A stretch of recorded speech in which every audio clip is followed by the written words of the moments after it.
So, without further ado, the moment you've been waiting for, please join me in welcoming the Vice President of the United States, Kamala Harris.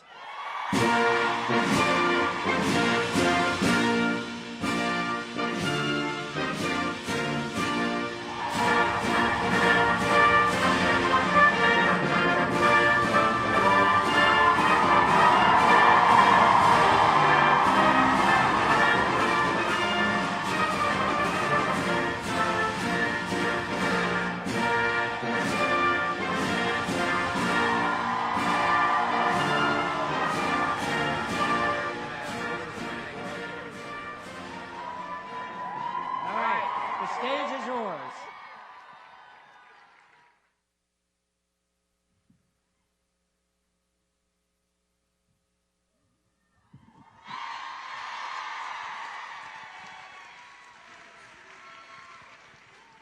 Is this thing on? Yes, it is. The love is real. Yes. Hey, everybody.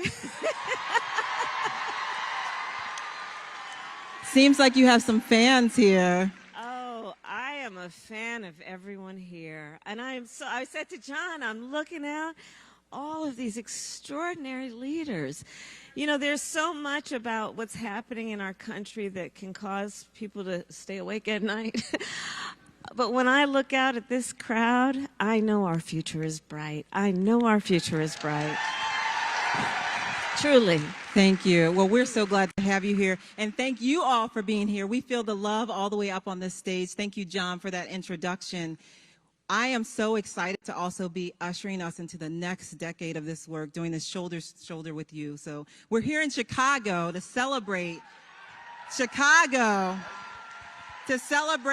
the progress that we've made working alongside the strongest gun safety administration in history. We're also here to chart a course forward for this life-saving work, and it's such an honor and pleasure to have you join us today. Thank you, Angela. It's wonderful to be Thank you, thank you. And Jason, thank you. So we are 10 years into Moms Demand Action, rolling up those red sleeves, but you got us beat because you have been doing this, making sure you're keeping our communities safe, preventing the illegal flow of guns into communities your entire career. You travel the country, meeting world leaders. You also advise the president. So why did you decide to come and join us here at Gun Sense University? I decided first and foremost to come to just thank you all. Let me just start with this. I know who's here. And so many of the leaders who are here because you have chosen to translate your grief and your fear into the empowerment of communities and our country. And it's an extraordinary thing that you are doing on behalf of people you may never meet and people who may never know your name. It's extraordinary what you are doing, that in the midst of this issue that creates such fear and such trauma and such feelings of loneliness, to use your individual leadership and the power of your leadership to remind people that they are not alone and that we exist in a community that cares about fellowship and love and empathy. I think about who the leaders are here who understand that our measure of the strength of a leader is not based on who you beat down, it's based on who you lift up.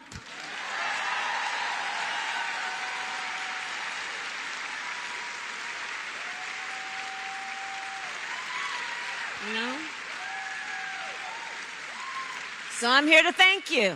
I'm here to thank you. Oh, well, thank you so much again for being here. I just want to say from the bottom of my heart, and thank you all for being here for me personally, because look, I mean, it is a personal issue, as you were just saying. For so many of us, it's affected us personally in our lives, loved ones. I mean, for me personally, it was my cousin Daryl was a victim of gun violence. We have had issues of domestic abuse in my family where a gun was part of the issue. We have a family friend where a moment of domestic abuse and easy access to a gun means that he will probably never walk out of a prison again. So in my life, I've seen it from all different sides. And you've been working so hard for gun safety all this time. And you've seen the changes in it. I'm just wondering how you're thinking about this issue right now in this moment. Vote.gov. Y'all heard it, right? You heard it, right? Right. Say it loud. Say it. Vote.gov. No Say it stuttering. loud. Tell a friend. Tell a friend. Well, a couple friends, at least 5. As Vice President of the United States, I'm acutely aware of the fact that gun violence is the leading cause of death of the children of America. It's the #1 cause of death, not some disease. Well, although this is a form of a disease, to be sure. Gun violence is the leading cause of death of our children. I don't need to tell anybody here, but for those watching and listening from afar, 1 in 5 Americans has a family member that was killed by gun violence. And when we think then about the tragedy of that, and we consider that each incident that occurs, be it an incident that was a mass shooting, or everyday gun violence, or suicide by gun, or an accidental shooting because there was not a lockbox and a safe box. When we think about it, we know that it is so much bigger than the tragedy of that one incident. The ramifications of it to the individuals who are directly impacted, to the community then that is impacted, and to all of society, and for a lifetime often. I think that we rightly, and the leaders here rightly, characterize this as a crisis that requires leadership, because the solutions don't require, by the way, a whole lot of creativity. Right? Right? It's not like we need to... Absolutely. And so I very seriously responded to your question with my point about voting, because the reality of it is so much of this issue can be addressed by common sense, reasonable gun safety laws, but we need elected leaders to have the courage to act. That's right. Say it again. Say it again. I think we have some in the room. And we do. And we do, the members of Congress who are here, the Lieutenant Governor, the Attorney General. We even have Reverend Jesse Jackson is with us today. Reverend there he is, Jackson. right The there. legend. We see you. Yes.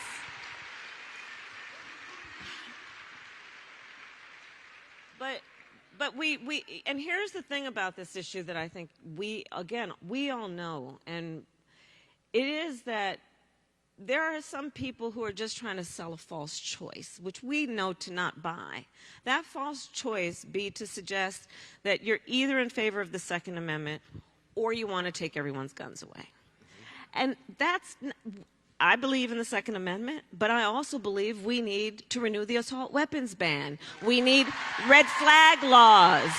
We need universal background checks.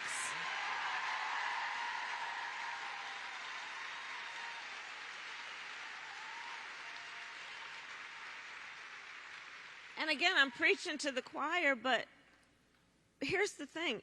It's just reasonable that you might want to know before someone can buy a lethal weapon if they've been found by a court to be a danger to themselves or others. You just might want to know. You might. You might. Feels like common sense. It is reasonable to say that a weapon of war, a weapon that was literally designed to kill a lot of human beings quickly, That's right. has no place on the streets of a civil society. It's reasonable.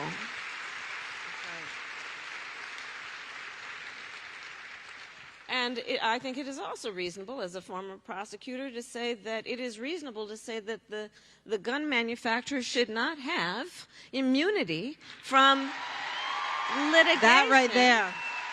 Yes. On this issue. You know, you can on the one hand say, you know, it's interesting how some of the people there are the people who are fearless, and then there are people who are feckless. And it is interesting to me. Oh, we gotta have real talk up here, right? We're gonna get real. We're gonna get real. It is interesting to me how some of the very people who refuse to engage in a meaningful debate and discussion on this, who refuse to pass reasonable laws, are the same ones who talk about accountability all the time. Mm-hmm. The hypocrisy of that. And I think all these things need to be called out and addressed on this issue. And we don't have a moment to spare, nor do we have a life to spare on this issue. Right. Not a moment to spare, life to spare. I That's a appreciate t-shirt. That sure is. And you just named it. You named, when you started speaking, about this being the leading cause of death for kids and teens in this country. Can you imagine? It's absolutely outrageous and unacceptable. And then when you turn on the TV, it just feels like every single time there's news of some other senseless tragedy. And it doesn't even take into account the daily gun violence and the stories that never even get a headline. Absolutely right. We know in this room that this is a public health crisis and this is an epidemic. So what is the administration doing to help keep our communities safe and protect them? Yeah, so John mentioned a number of things. We are proud, President Biden and I and our administration, that we were able to push forward and help pass the first meaningful gun safety legislation in 30 years.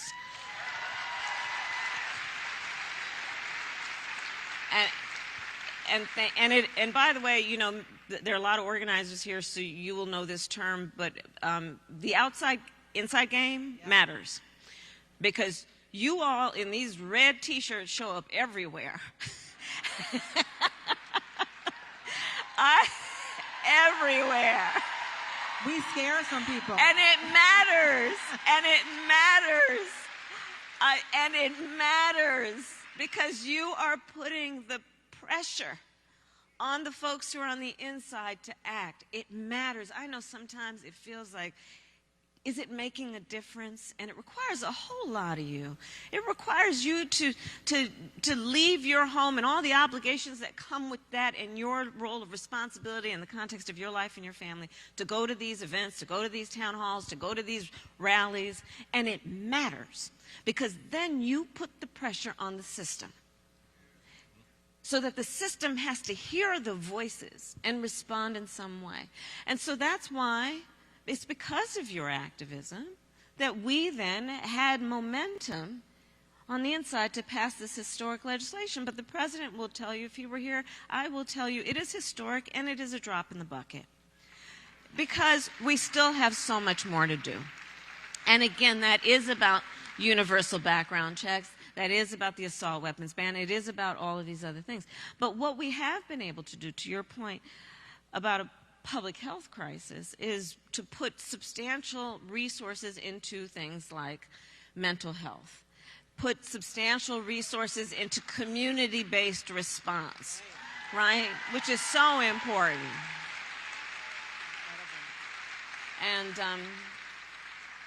And you know, on the mental health piece, I don't need to tell, in particular the young leaders here, how real this is.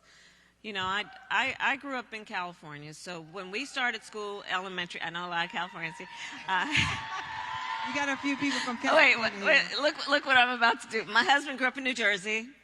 We got Jersey here, too. Anybody from Virginia? We're Illinois. And I'm from D.C., so. That's just Virginia. That's just Virginia. Couldn't help it. But the piece that is about so growing up, when I started school as a young student, first day of school, we'd learn the teacher's name, we'd learn where the bathroom was, we'd learn if there's an earthquake, duck under a desk. Our babies have been going to school, and on the first day of school, they are learning the teacher's name, where the bathroom is, and how to sit quiet if there is an active shooter in their school. I've had young students on this issue talk with me and say things like, yeah, I really don't like going to fifth period. And I said, well, why, sweetheart, why don't you want to go to fifth period? Because in that classroom, there's no closet. That's deep. Yeah. Our children are supposed to be sitting in a classroom with their mind open to all of the wonders and beauty of the world. And half of their mind, because they are realists and they are paying attention, are concerned about where their chair is situated as it relates to the door of the classroom. Or you've got these, again, I'm going to put them in the same category, all these other people that don't have the courage to act, who will, some of them will say, well, you know, the solution here, strap a gun to the teacher. Our teachers want to teach. Our teachers want to teach. Makes no sense. And we don't pay them enough as it is.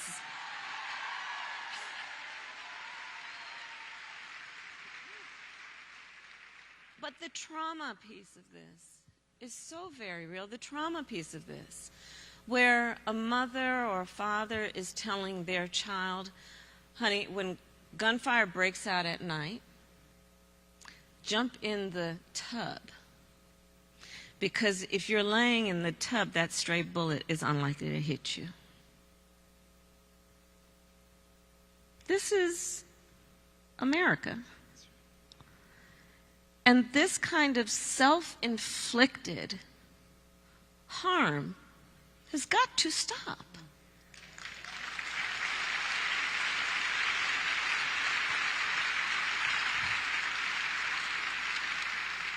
As a parent, that hit me hard. That's a, you know, you were talking about how these lovely people are busy people, but they take time out of their lives to be activists.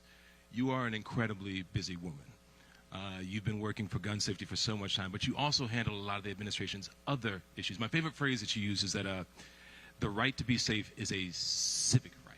A civil right. I do believe that. Is it? And that's an amazing phrase. So, but there are a lot of other civil rights and issues that you talk about that you are handling for the administration. LGBTQ+, yes. Reproductive rights, yes. Yes. Voting rights. Yes.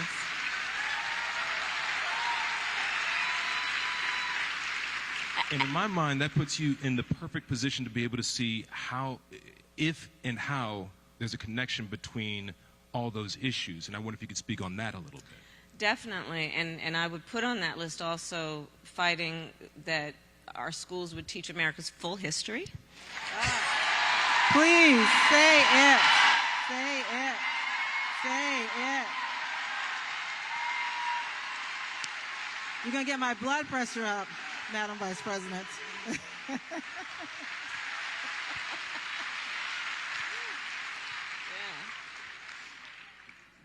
But to your point, so Jason, I love, okay, so this is where you're going to hear the geek in me. I love Venn diagrams. So, those 3 circles, sometimes there's more. Geek out. And you can tell so much if you just look at where the intersections are. So I've prepared, and I've asked my team to prepare a Venn diagram on from where are we seeing the attacks? On voting rights, on people's access and right to reproductive health care, on LGBTQ rights, and then you can put this circle on it, and those who refuse to propose and fight for reasonable gun safety laws, and you will see an extraordinary intersection. And here's what that also tells you, and this is the beauty of organizing and all movements. Incredible opportunity for coalition building. Incredible opportunity for coalition building.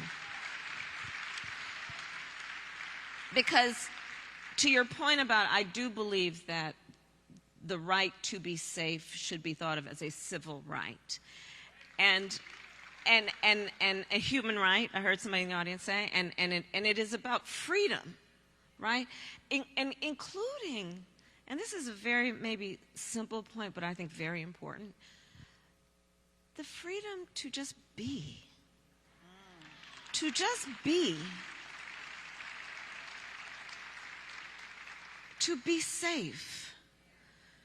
The freedom to exercise your right to exercise your voice through the ballot. The freedom to make decisions about your own body and not having the government try to tell you what to do.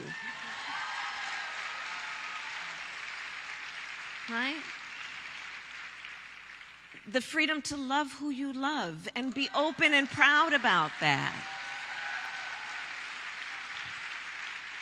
So the intersections are pretty profound, because there is a collective movement, if we see the connections, that is about freedom. And I will say then, I do believe that when we are in the fight for America to realize her promise and to achieve the foundational principles of freedom and equality, we are acting in one of the most purest forms of patriotism, because we are fighting, born out of love of country, for America to achieve her ideals and the promise of America.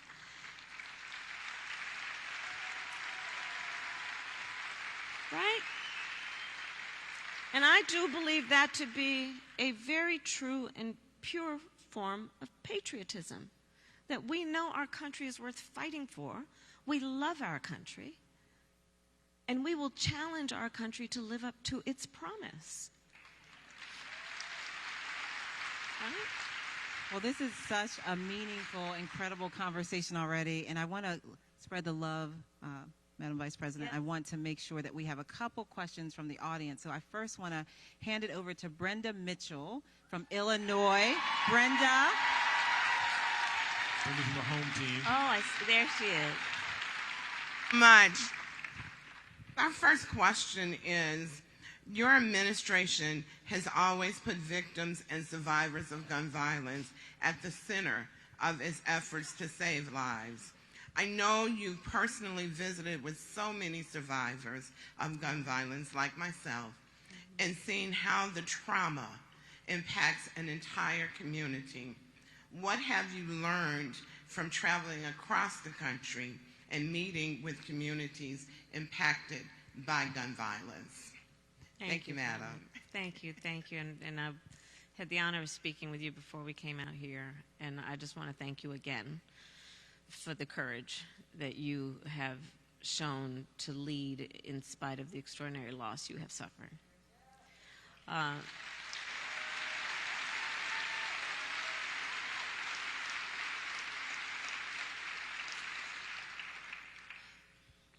So the trauma piece of this can't be understated, because also without serious intervention, trauma is inherited, not physiologically, not genetically, but environmentally. Healing is so important. So when President Biden and I, when we did do the legislation, this piece of it that was about getting more counselors, mental health counselors in schools, and community-based intervention was very intentional, because as I said earlier, the effect of this violence, and we are talking about a violent act, right? I don't mean to get too specific, but I prosecuted homicide cases. I have seen autopsies. I know what this violence does to the human body. And so we have to take seriously the importance of helping communities heal and not requiring you to do it on your own. I used to, when I was DA of San Francisco, I used to go and visit with the it was initially called the Mothers of Homicide Victims, and then it changed to the Parents of Homicide Victims. And they would meet, I think it was every Thursday evening. And I was like the first person DA that ever went to meet with them. And we talked a lot about these mothers and fathers who were then counseling mothers and fathers who would walk in because that week they lost their child to gun violence, and the importance of healing and therapy and treating the trauma. And that's one of the pieces I just cannot emphasize enough, that as community leaders and as leaders who really do think about healing from a peer perspective, we really do want to always reinforce the importance of people seeking help that is about dealing with the emotional trauma they have experienced.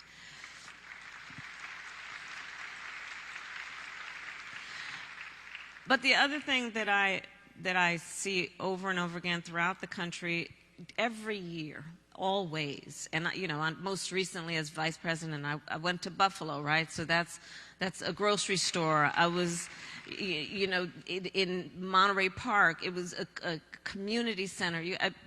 July 4th parade. I've been to these places. Atlanta, small businesses. We also have to realize that throughout our country, every day people are having this experience, and these so-called leaders need to hear these voices and act in a way that understands this really is about a public health issue as much as it is anything, and we cannot let them get away with politicizing this or pretending that this is some intellectual, ideological debate when there is literally blood on the streets.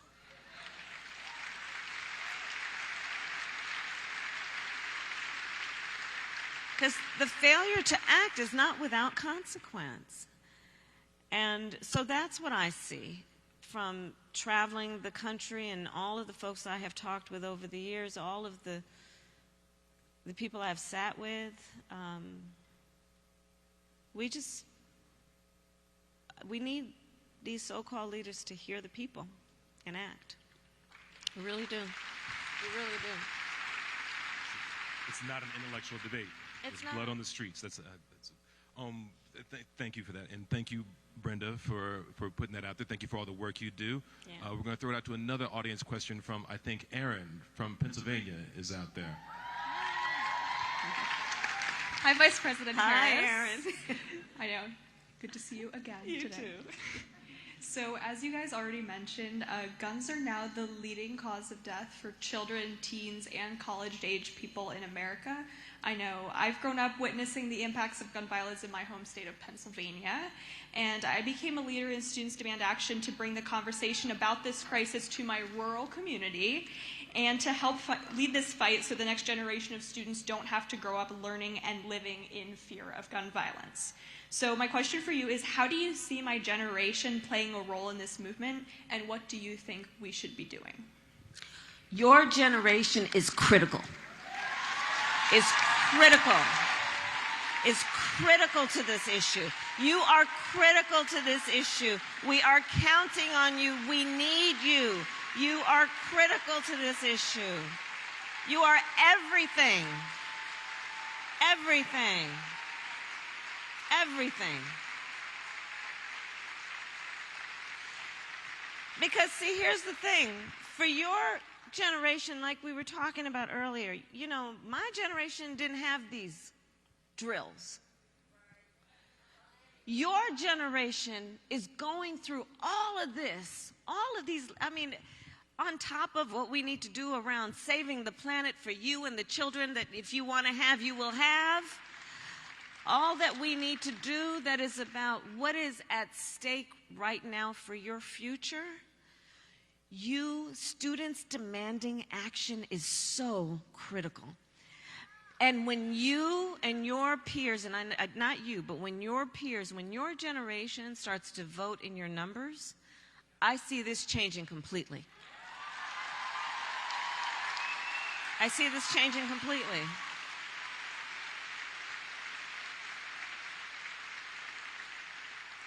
Because you and I talked about it. In terms of the community in which you live, people like to legally use guns for hunting and things of that nature. And that's fine. What we're talking about is not about that. And you know the difference. And you know the difference between that issue and the fear of an active shooter roaming the halls of your school. And you know what the solutions look like, and you are demanding it, and you're going to continue to demand it. You guys are everything. Your generation is everything to this issue. Everything. Everything. So just register your folks to vote. Vote.gov. Vote.gov. Vote.gov. And tell 5 friends at least. Well, thank you so much, Aaron and Brenda, for your very thoughtful questions.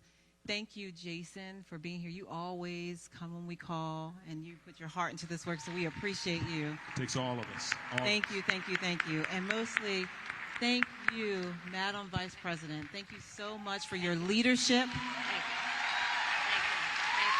Thank you for your tireless work. Everything that you do, we do it together, but what you do makes a difference, and it saves lives. We are absolutely proud to have you and President Biden in the White House as our gun sense champions. Thank you so much. Madam Vice President.